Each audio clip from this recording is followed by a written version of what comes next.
All right, let's get into it. Today, we're unpacking the incredible allegory at the heart of Brendon Burchard's novel, Life's Golden Ticket.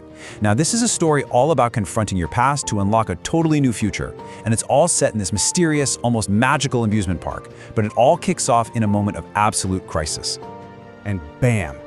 This is where everything just shatters. It's the first of two huge turning points for our narrator, where his old life and his car come to a violent, screeching halt. So before all this, he was basically a hermit, just trapped by all this hurt and anger. And here's the first really powerful paradox in the story. A moment of total physical destruction actually brings him complete emotional clarity. The crash is like a hard reset, and it just frees him from his pain. He's been given a clean slate, but the real test is still coming. So he gets this feeling of a fresh start, right? But that feeling is put to the test almost immediately. The true call to adventure, it doesn't come from his own crisis, but from a devastating one involving the person he loves most. I mean, can you imagine the guilt, the confusion? After a terrible argument they had, Mary just vanished. For 40 days, he was even a suspect in her disappearance. And now, he's standing at her hospital bedside, and there's really only one question on his mind. Why? What on earth happened out there?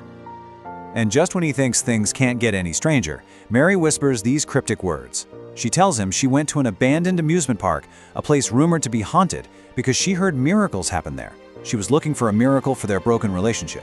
And that revelation sends him on a quest to that exact same park. And so he goes. This is it. This is the moment he leaves his ordinary world behind and just steps into the complete unknown. He's expecting to find ruins, but what's waiting for him is something else entirely. Just try to picture the disbelief here.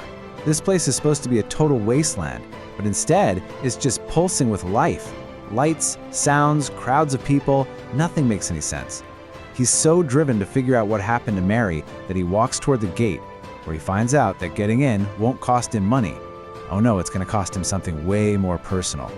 So the price of admission, it's basically a contract he has to make with himself. To get inside, he has to agree to 4 conditions, and each one is a huge promise. To be open to new possibilities, to drop his defenses and face the truth, no matter how hard it is, to believe that change can actually be a good thing, and to stick with it, to see it all the way through to the end. This isn't just a ticket, it's a massive commitment to changing his life. So once he's inside, he gets paired up with a guy named Henry, and he learns really fast that this park isn't about cotton candy and fun rides. It's about facing the things that made him who he is, starting with one very iconic ride. His first stop is the Ferris wheel. But, this is no ordinary Ferris wheel. It's more like a time machine that's powered by his own painful memories. Every time the wheel goes up and down, it doesn't just give him a new view of the park. It plunges him right back into a pivotal, painful moment from his past.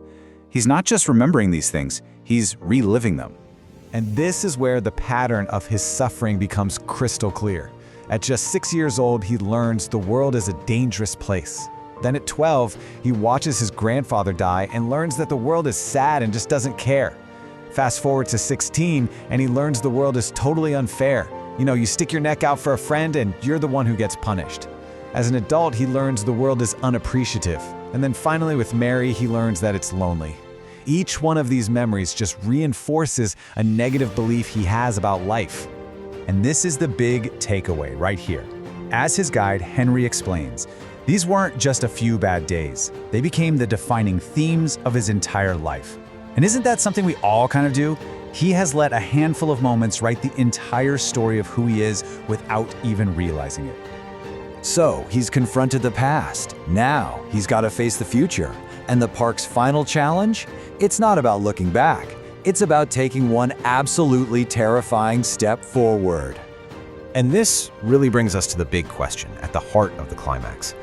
I mean, it's one thing to understand your past, right? But how do you actually move forward when every single part of you is just paralyzed by the fear that past created? His big test happens in a circus tent. He looks up and there it is, a high wire, 40 feet in the air.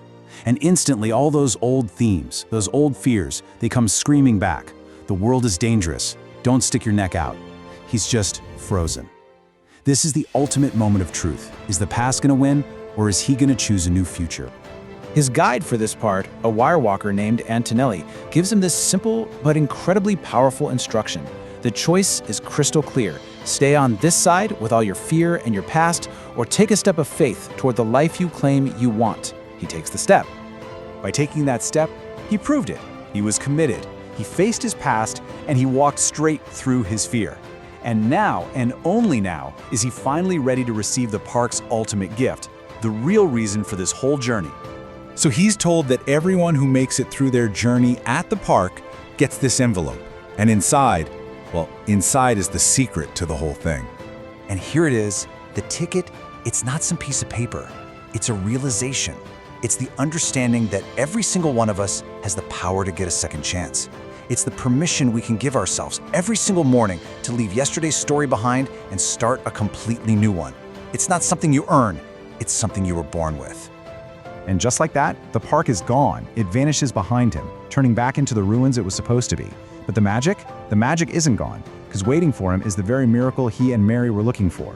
She's there, fully recovered. In the end, his internal transformation created a whole new external reality for him. He turns to her and says their whole ordeal is finally over, but she just gently corrects him with these final, incredibly hopeful words. The end of his old life is actually the true beginning of their new one. The journey through the park, that wasn't the end. That was just the preparation. Ultimately, the story's big message is that we are all born with this golden ticket. We all have that power to start over, to rewrite our own stories, and to choose a totally different future, one small step at a time. So the only real question left is for you.